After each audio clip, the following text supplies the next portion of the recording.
Bonjour à tous, aujourd'hui nous allons lire la première lettre à Timothée. Paul, apôtre de Jésus-Christ, par ordre de Dieu notre Sauveur et de Jésus-Christ notre espérance, salue Timothée, son véritable enfant dans la foi. Que Dieu le Père et Jésus-Christ notre Seigneur t'accordent grâce, bonté et paix. En partant pour la Macédoine, je t'ai encouragé à demeurer à Éphèse, pour avertir certains de ne pas enseigner de doctrines étrangères à la foi.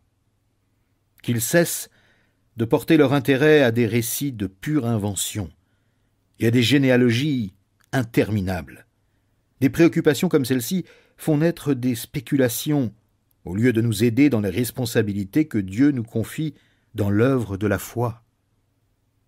Le but de cet avertissement est d'éveiller l'amour, un amour venant d'un cœur pur, d'une bonne conscience et d'une foi sincère. Certains se sont écartés de ces principes et se sont égarés dans des argumentations sans aucune valeur. Ils se posent en enseignant de la loi, mais au fond, ils ne comprennent ni ce qu'ils disent, ni les sujets sur lesquels ils se montrent si sûrs d'eux-mêmes. Nous savons que la loi est bonne, mais à condition d'être utilisée en accord avec son but. Il faut savoir ceci. La loi n'est pas faite pour ceux qui font le bien, mais pour les malfaiteurs et les rebelles, pour les gens qui méprisent Dieu et les pécheurs, pour ceux qui n'ont ni respect ni scrupule à l'égard de ce qui est sacré, ceux qui tueraient père et mère, les assassins, les débauchés, les homosexuels, les marchands d'esclaves, les menteurs, les gens sans parole et d'une manière générale pour tous ceux qui commettent des actions contraires à l'enseignement véritable que vous avez reçu. Cet enseignement est conforme à la bonne nouvelle qui m'a été confiée et qui révèle la gloire du Dieu bienheureux. Je suis reconnaissant envers celui qui m'a rendu capable de remplir cette tâche, Jésus-Christ, notre Seigneur. En effet, il m'a accordé sa confiance en me choisissant pour ce service, moi qui, autrefois, l'ai offensé, persécuté et insulté. Mais il a eu pitié de moi, car j'agissais par ignorance, puisque je n'avais pas la foi. Dans la surabondance de sa grâce, notre Seigneur a fait naître en moi la foi et l'amour que l'on trouve dans l'union avec Jésus-Christ. La parole que voici est certaine. Elle mérite d'être reçue sans réserve. Jésus-Christ est venu dans ce monde pour sauver des pécheurs. Je suis pour ma part l'exemple type d'entre eux. Mais Dieu a eu pitié de moi pour cette raison. Jésus-Christ a voulu en moi l'exemple type des pécheurs, montrer toute l'étendue de sa patience, pour que je serve d'exemple à ceux qui, dans l'avenir, croiraient en lui pour accéder à la vie éternelle. Au roi immortel, éternel, invisible, qui seul est Dieu, à lui honneur et gloire à travers tous les âges. Amen. Timothée, mon enfant, voici le conseil que je t'adresse en accord avec les paroles inspirées par Dieu, prononcées autrefois à ton sujet. En t'appuyant sur ces paroles, combat le bon combat, avec foi, et avec cette bonne conscience dont certains se sont écartés au point que leur foi a fait naufrage. Parmi eux se trouvent Hyménée et Alexandre, que j'ai livrés à Satan pour qu'ils apprennent à ne plus blasphémer. Je recommande en tout premier lieu que l'on adresse à Dieu des demandes, des prières, des supplications et des remerciements pour tous les hommes. Que l'on prie pour les rois et pour tous ceux qui sont au pouvoir, afin que nous puissions mener, à l'abri de toute violence, une vie paisible, qui exprime dans tous ses aspects notre attachement à Dieu et qui commande le respect. Voilà ce qui est bien devant Dieu, notre Sauveur, ce qu'il approuve, car il veut que tous les hommes soient sauvés et parviennent à la connaissance de la vérité. En effet, il n'y a qu'un seul Dieu, et de même aussi un seul médiateur entre Dieu et les hommes, un homme, Jésus-Christ. Il a offert sa vie en rançon pour tous. Tel est le témoignage qui a été rendu au moment voulu. C'est pour publier ce témoignage que j'ai été institué prédicateur et apôtre. Je dis la vérité, je ne mens pas, pour enseigner aux non-juifs ce qui concerne la foi et la vérité. C'est pourquoi je veux qu'en tout lieu, les hommes prient en élevant vers le ciel des mains pures, sans colère ni esprit de dispute.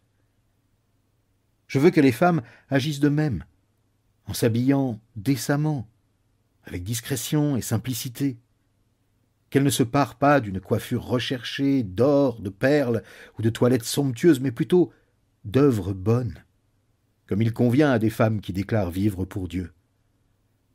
Que la femme reçoive l'instruction dans un esprit de paix et de parfaite soumission. Je ne permets pas à une femme d'enseigner en prenant autorité sur l'homme. Qu'elle garde plutôt une attitude paisible. En effet, Adam fut créé le premier, Ève ensuite. Ce n'est pas Adam qui a été détourné de la vérité, c'est la femme.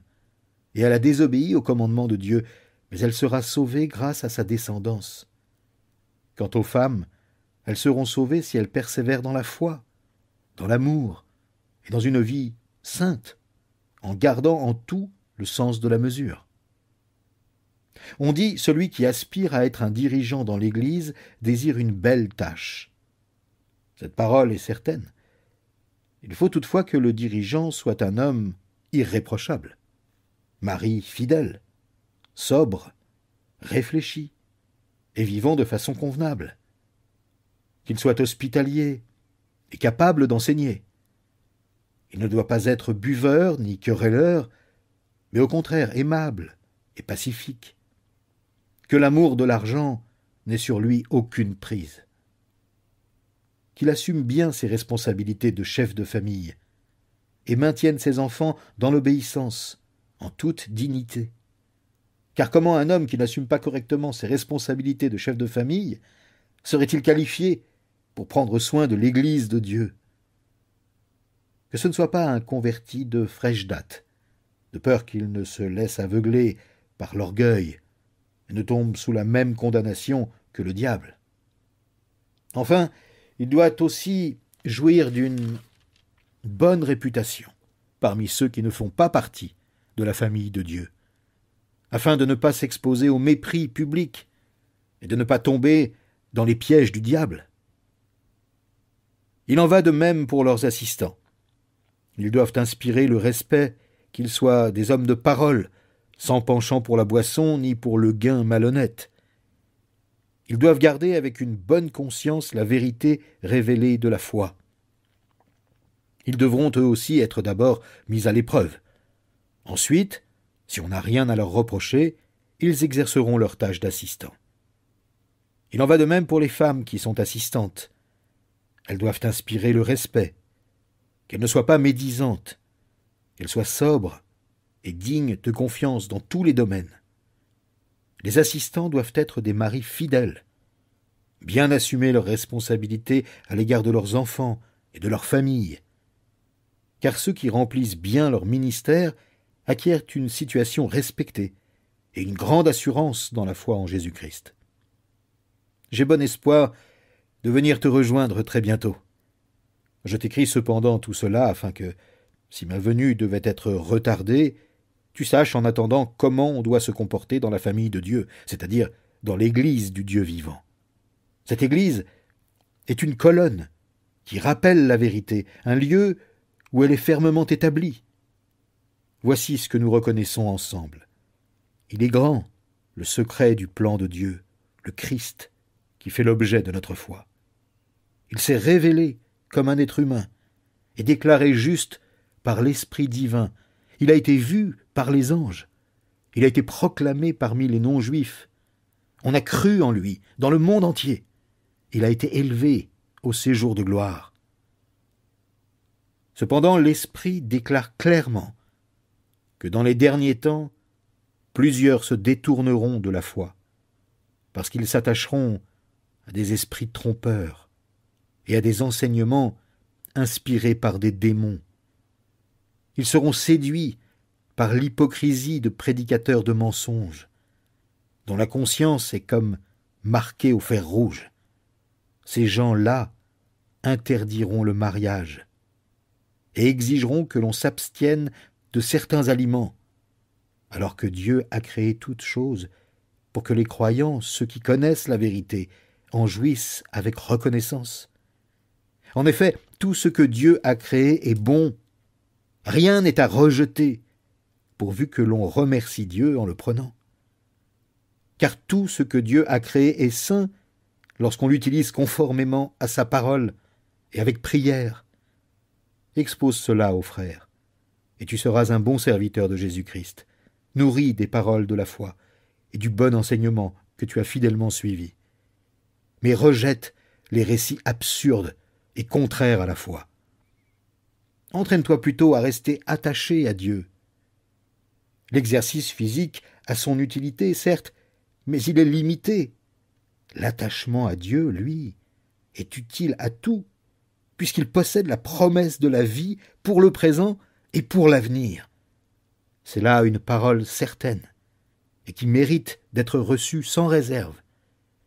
En effet, si nous nous donnons du mal, et si nous luttons, c'est parce que nous avons mis notre espérance dans le Dieu vivant, qui est le bienfaiteur de tous les hommes, et au plus haut point de ceux qui se confient en lui. C'est là ce qu'il te faut recommander et enseigner. Que personne ne te méprise à cause de ton jeune âge, mais efforce-toi d'être un modèle pour les croyants par les paroles. Mais efforce-toi d'être un modèle pour les croyants par tes paroles, ta conduite, ton amour, ta foi et ta pureté. En attendant ma venue, consacre-toi à la lecture publique des Écritures, à la prédication et à l'enseignement. Ne laisse pas en friche le don qui t'a été fait par grâce et qui t'a été accordé conformément à des paroles inspirées par Dieu lorsque les responsables de l'Église t'ont imposé les mains. Prends ces choses à cœur, consacre-toi à elles, afin que tout le monde soit frappé de tes progrès. Veille sur toi-même et sur ton enseignement. Sois persévérant en cela. En agissant ainsi, tu assureras ton salut et celui de tes auditeurs.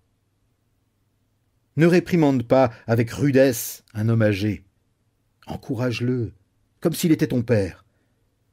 Traite les jeunes gens comme des frères, les femmes âgées comme des mères, les plus jeunes comme des sœurs, en toute pureté. Occupe-toi des veuves avec respect, je veux dire de celles qui sont réellement privées de soutien. Si une veuve a des enfants ou des petits-enfants, ceux-ci doivent apprendre avant tout à traduire leur attachement à Dieu dans l'attachement à leur propre famille. Qu'ils s'acquittent de leurs dettes envers leurs parents, car cela plaît à Dieu.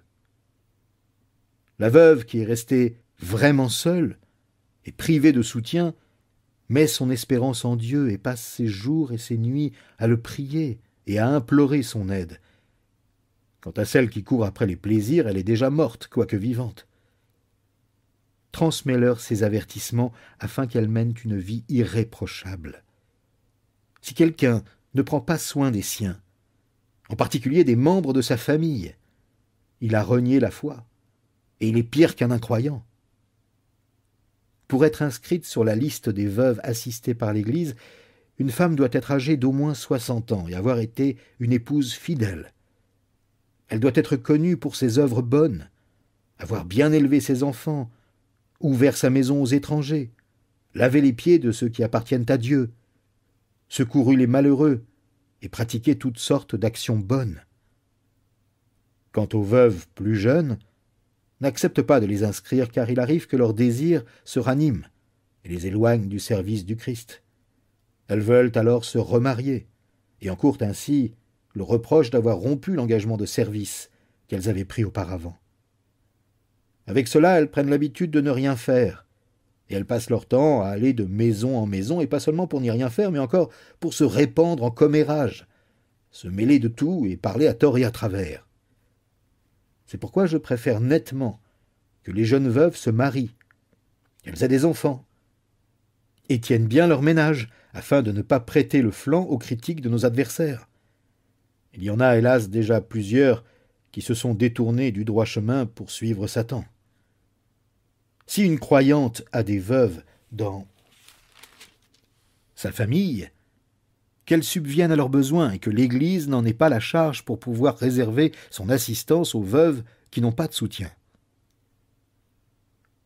Les responsables qui dirigent bien l'Église méritent des honoraires doubles, notamment ceux qui se dévouent au ministère astreignant de la prédication et de l'enseignement, car l'Écriture déclare « Tu ne mettras pas de muselière au bœuf qui foule le grain », et encore « L'ouvrier mérite son salaire ».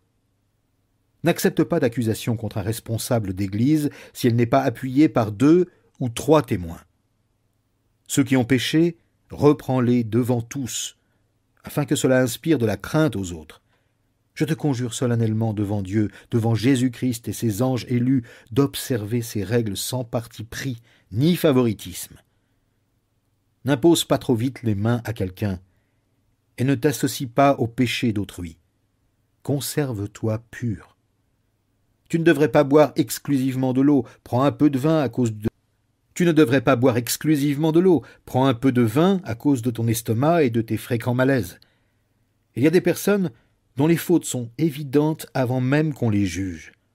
Pour d'autres, on ne les découvre que par la suite. Il en est de même des bonnes actions. Chez certains, elles sont immédiatement apparentes.